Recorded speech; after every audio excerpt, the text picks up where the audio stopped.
로마서 5장 2절에서 5장 12절에서 21절 한 절씩 교독하겠습니다. 제가 먼저 12절 읽겠습니다. 그러므로 한 사람으로 인해 죄가 세상에 들어오고 또한 죄로 인해 죽음이 들어온 것 같이 모든 사람이 죄를 지었으므로 죽음이 모든 사람에게 이르렀습니다.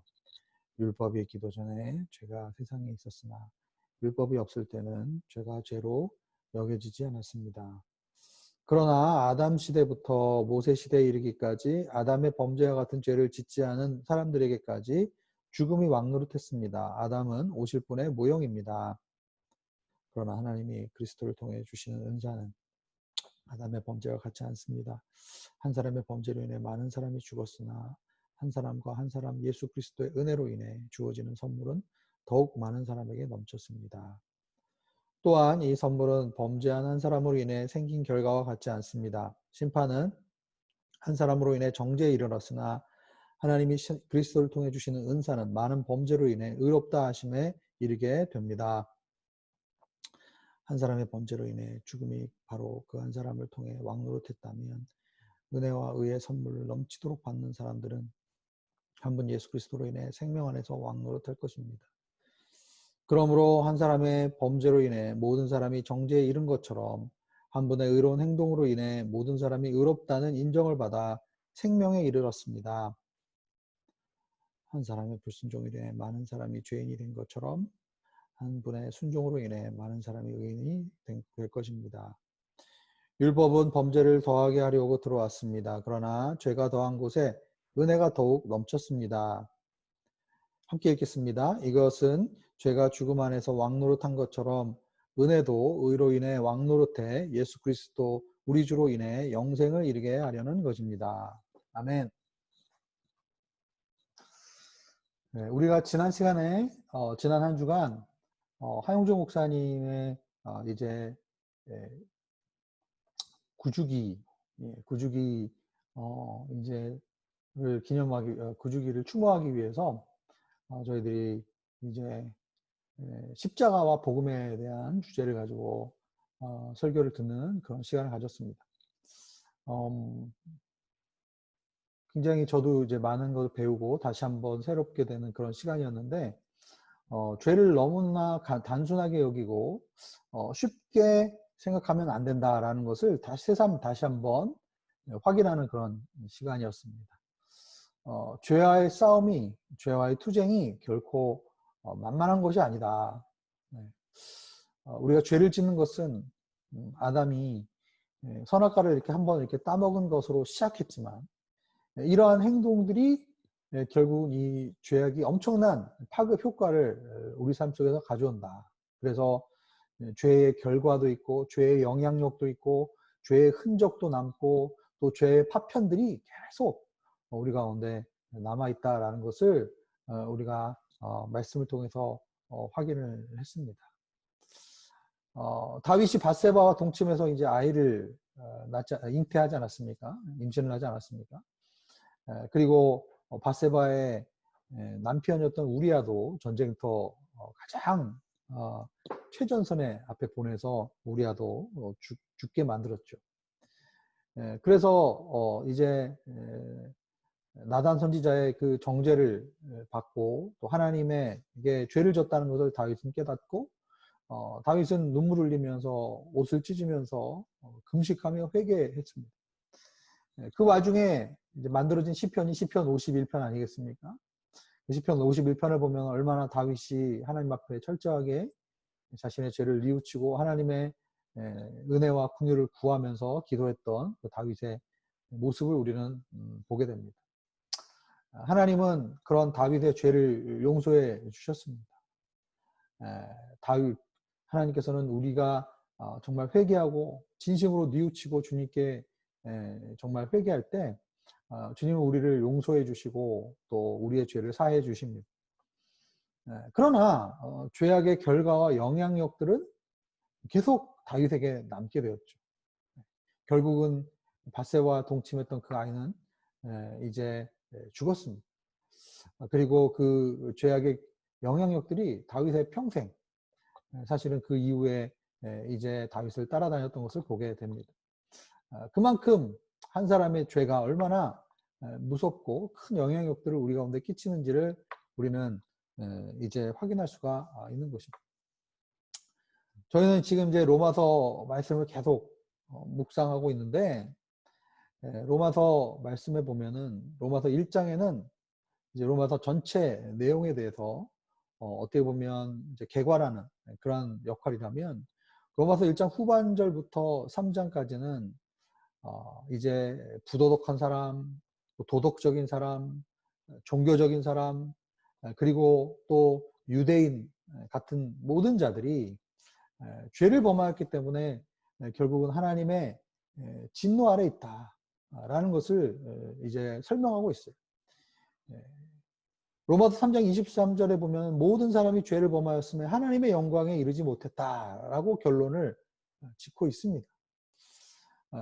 로마서 1장 후반부부터 2장 3장에 나오는 내용은 누가복음 15장에 나오는 탕자의 비유에 나타난 이제 둘째 아들의 모습, 부도덕하고 또 불의하고 이러한 아들의 모습, 그리고 첫째 아들은 도덕적이면서 어떻게 보면 굉장히 아버지의 말씀에 순종을 잘하는 것 같지만 결국은 그 안에 자기 의로 충만해 있고, 결국은 아버지를 사랑해서 섬기는 것이 아니라 자기의 유익을 위해서, 자기를 위해서 섬기는 그 아들의 모습, 결국은 둘 다 죄악된 아들의 모습이 나타나는 것처럼 이 로마서 1장, 2장, 3장에는 우리 모두가 죄인이라는 것을 우리에게 선언하고 있죠. 그런데 그 가운데 어떤 일이 일어났습니까? 로마서 3장 21절에 보면 이제 율법과는 별개의 하나님의 의가 나타났다라고 얘기하고 있습니다. 우리가 의라고 생각하면, 하나님의 의라고 생각하면 우리를 정죄하고 또 죽이고 벌하는 그러한 의의 기준이라고 우리가 생각할 수가 있습니다. 그러나 바울은 이 율법의 의와는 다른 하나님의 구원의 선물의 의가 우리에게 주어졌다. 예수 그리스도께서 십자가에서 우리를 위해서 죽으심으로 하나님께서 우리를 보실 때 그냥 우리 있는 모습을 보시는 것이 아니라 십자가에서 우리를 위해서 죽으신 그 주님을 통해서 우리를 보시기 때문에 우리를 의롭다라고 선언하시고 우리를 의롭다라고 칭하신다라는. 그래서 로마서 3장, 4장, 5장은 이 칭의에 대해서 이야기하고 있습니다. 예수 그리스도께서 십자가에서 우리를 위해서 죽으심으로 우리는 죄악의 결과로부터, 죄악의 징벌로부터, 하나님의 진노로부터 우리를 자유케 하셨다라고 말씀하고 있습니다. 이제 로마서 5장을 우리는 어제부터 살펴보고 있습니다. 로마서 5장은 이제 로마서 6장, 7장, 8장에 이제 칭의에서 성화로 넘어가는 그러한 연결선상, 연결고리의 역할을 하는 말씀이 로마서 5장의 말씀이죠. 로마서 5장의 핵심은 한마디로 얘기하면 어떤 것입니까? 주님이 의롭다라고 우리를 인정을 하셨지만, 칭해 주셨지만, 그러나 우리가 그 가운데서 주님의 그 의롭다라는 그 인정을 받은 것이 실제로 우리의 삶 가운데 나타나고 역사한다라는 것이 5장의 핵심입니다. 그래서 어제 큐티 본문에 보시면 의롭다는 인정을 받았고, 즉 법적인 측면이 해결되었고, 그리고 실제로 우리가 5장 1절에 보면 우리는 화평을 누립니다. 샬롬을 누린다라고 얘기하고 있어요. 누린다. 우리가 하나님께서 주신 그 평화를 이제 맛본다. 그래서 우리는 인생 가운데 때로는 고난과 어려움과 여러 가지 일들을 겪지만 하나님의 계획이 있다는 거예요. 하나님은 그것을 통해서, 우리를 통해서 환난과 인내와 그리고 소망을 갖게 하신다. 그 과정 속에 하나님은 계속 하나님의 사랑을 부어 주신다라고 이야기하고 있습니다. 그래서 우리는 진노에서 확실히 구원을 받았다. 이렇게 이야기하고 있어요. 재미있는 것은 9절과 10절에 보면은 9절과 10절에 어제 본문에 보면 하나님의 진노에서 우리가 확실히 구원을 받을 것입니다. 10절에 보면 우리는 하나님의 생명으로 인해 확실히 구원을 받을 것입니다. 이렇게 얘기하고 있어요. 이미 우리는 구원받았다. 우리는 이미 의롭다고 인정을 받았다라고 선포했습니다. 이미 십자가에서 주님께서 죄악된 죄인된 우리를 위해서 십자가에서 죽으심으로 하나님의 사랑을 확증하셨다라고 분명히 이야기를 했는데 9절과 10절에 보면은 우리는 구원을 받을 것입니다. 이렇게 얘기하고 있어요. 이게 무슨 얘기인가? 이미 구원 받았다고 해놓고 우리는 이미 용서받았다고 얘기해놓고 우리는 이미 의롭다고 선포해놓고 그리고 나서 우리는 계속 구원을 받을 것이다. 무슨 얘기입니까? 지금 우리가 구원받았다고 의롭다는 인정을 받았지만 실제로 우리의 삶 가운데 계속 하나님의 사랑이 우리 가운데 부어짐을 통해서 하나님은 우리로 하여금 화평을 누리게 하시고 그리고 그 가운데 소망을 가지고 주님을 바라보게 하십니다. 즉 한 번 구원받은 사람 계속적인 하나님의 그 구원의 역사를 통해서 끝까지 우리를 구원으로 이끌어 가실 것이다. 구원의 미래적인 그러한 확정적인 그런 확실한 측면에 대해서 이야기를 하고 있는 것이죠. 그런데 그렇다면 어떻게 그런 것이 가능한가? 어떻게 그런 역사들이 우리 삶 가운데 가능할 것인가? 하나님의 구원의 역사가 어떻게 이렇게 우리 가운데 확실하게 나타날 수 있을 것인가에 대한 질문을 우리가 할 수 있죠.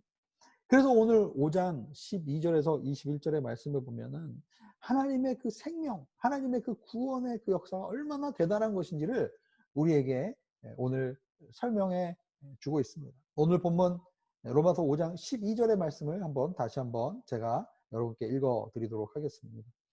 그러므로 한 사람으로 인해 죄가 세상에 들어오고 또 죄로 인해 죽음이 들어온 것 같이 모든 사람이 죄를 지었으므로 죽음이 모든 사람에게 이르렀습니다. 여러분 이 5장 12절 말씀 굉장히 유명한 말씀이죠. 왜냐하면 이 5장 12절 말씀을 통해서 사람들이 그래 원죄 아담의 죄로 인해서 우리는 모두가 죄인이 됐어 이렇게 이야기하는 이 원죄에 대해서 이야기해주는 본문이 오늘 12절에서 21절인데 특별히 이 12절의 말씀이 많은 사람들에게 이 원죄에 대해서 이야기해주는 그러한 이야기로 우리가 생각을 합니다. 이 성경을 이제 초대교회 당시에 해석했던 어거스틴이라는 사람이 있죠. 이 어거스틴은 특별히 이 헬라어 원어 성경을 가지고 성경을 이렇게 잘 보지 못하고 당시에 이 헬라어 성경을 번역한 라틴어 성경, 즉 불게이트라는 이 성경을 통해서 사실은 이 12절 말씀을 묵상했고 주석을 썼습니다. 그 라틴어 성경에 보면 어떻게 나와 있냐면 모든 사람이 죄를 지었으므로 이렇게 얘기한 것이 아니라 모든 사람이 아담 안에서 죄를 지었기 때문에 모든 사람이 아담 안에서 죄를 지은 것 같이 죽음이 모든 사람에게 이르렀습니다. 즉 아담 때문에 모든 사람이 죄인이 됐다라는 그 내용을 이제 어떻게 보면 거의 최초로 이야기한 그런 사람이라고 할 수가 있습니다. 그래서 많은 사람들이 어떻게 생각합니까? 우리가 아담이 죄를 지었으면 마치 아버지의 DNA가 자식에게 전달되듯이 우리가 죄를 지었으면 한번 죄를 아담의 죄 때문에 많은 사람들이 다 죄의 DNA를 받았다. 또 어떤 사람은 이렇게 얘기하죠. 아담이 우리의 대표이기 때문에. 사실 아담보다 먼저 죄를 지은 사람은 하와 아닙니까? 하와가 먼저 선악과를 이제 따서 사실 아담에게 줬죠. 사실 아담보다는 하와 혹은 이 뱀에 대해서 이야기를 해야 되는데 아담을 지금 바울은 얘기하고 있다. 왜냐하면 아담이 인간의 대표이기 때문에. 그래서 우리가 서양적인 생각에서는 개개인이 죄를 지은 것에 대해서 이야기하지만 당시의 성경적인 이 맥락에서 보면 아담은 이 모든 인간의 대표로 이야기될 수 있고 그래서 이 인간의 이 죄의 현실 존재의 모습이 결국 아담의 죄로 인해서 우리 모두가 죄를 지은 것과 같다. 이런 대표성에 대해서 이야기하라는 그런 사람이 있습니다. 그런데 사실 이 12절 본문이 원죄에 대해서 이야기하고 있다는 것은 사실 근거가 희박하죠.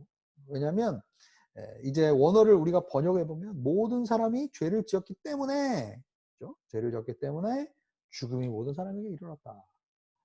여기서 아까 제가 처음에 얘기할 때 죄는 어떤 한 사람의 행위들 그래서 이 로마서에 보면 이 죄를 복수로 얘기할 때가 있어요. sins, 죄악들 이렇게 번역되는 성경이 있고 그냥 단수로 죄라고 이야기하는 경우가 있습니다.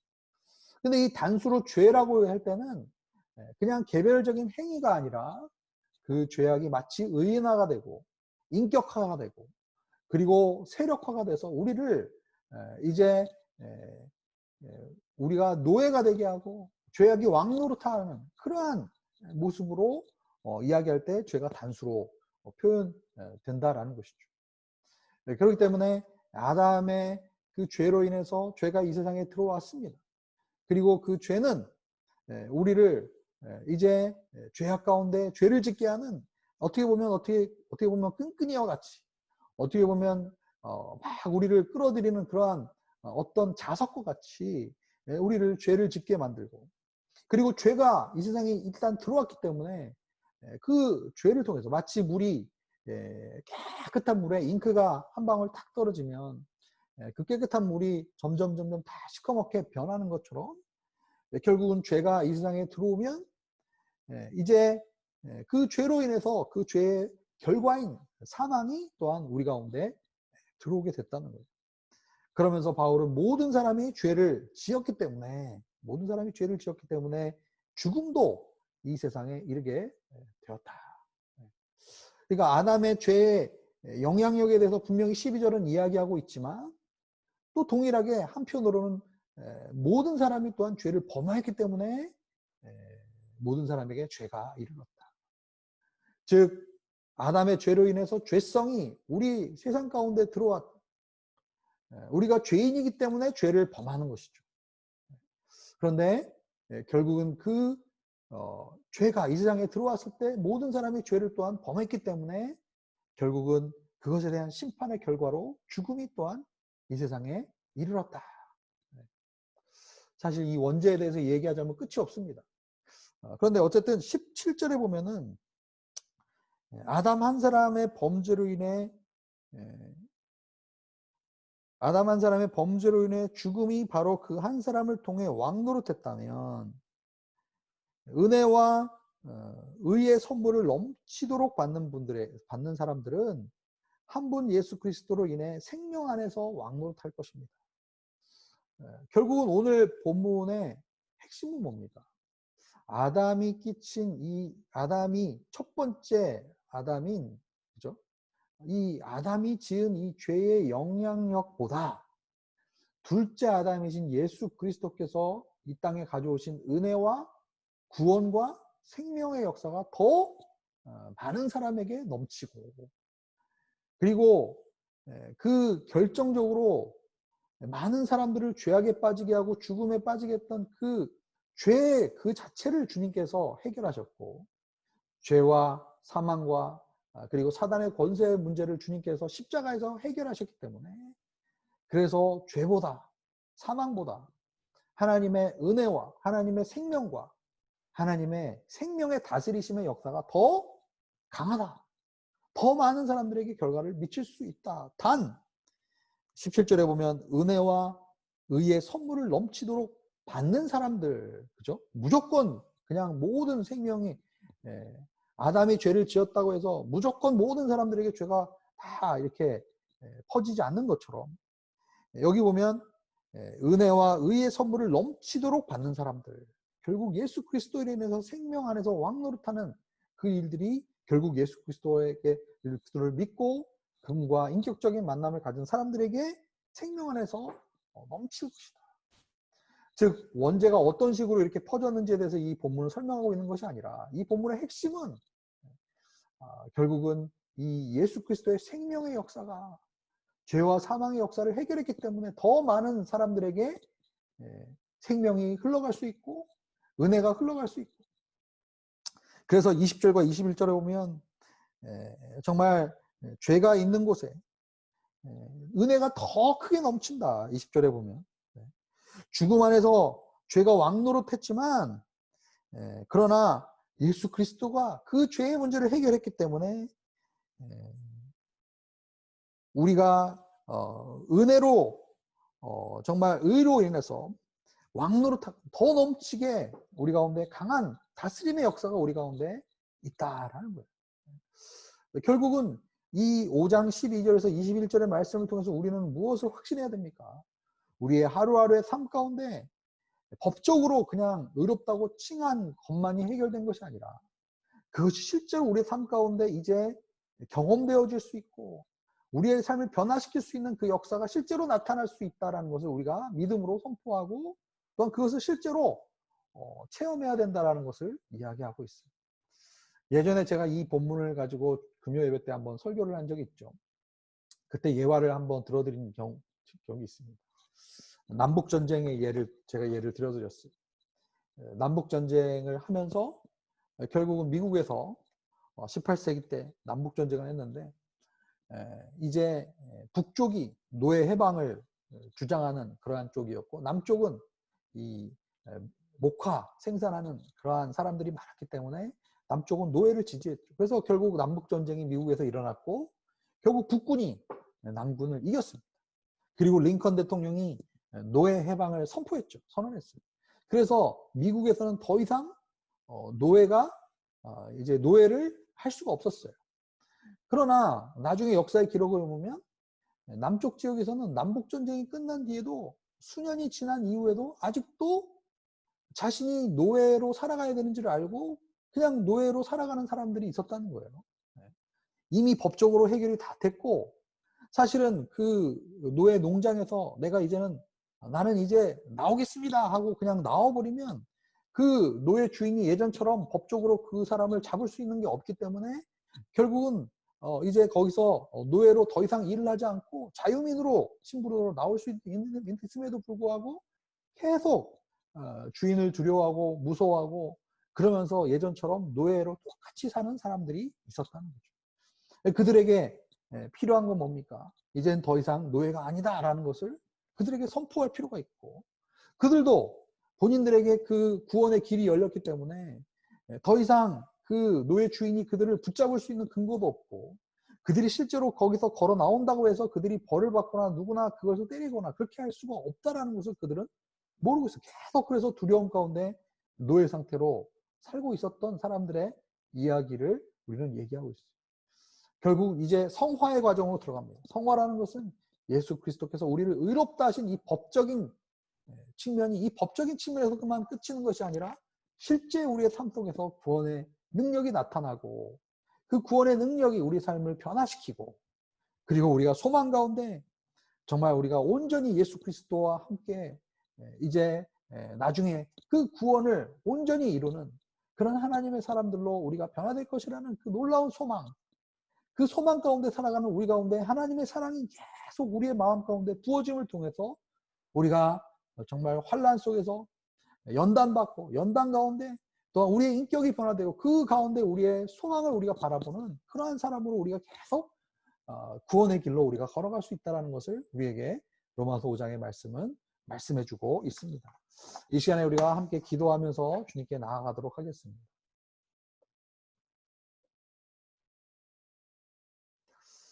오늘 기도 제목, 세 가지 기도 제목을 가지고 함께 이제 우리가 합심해서 기도하겠습니다.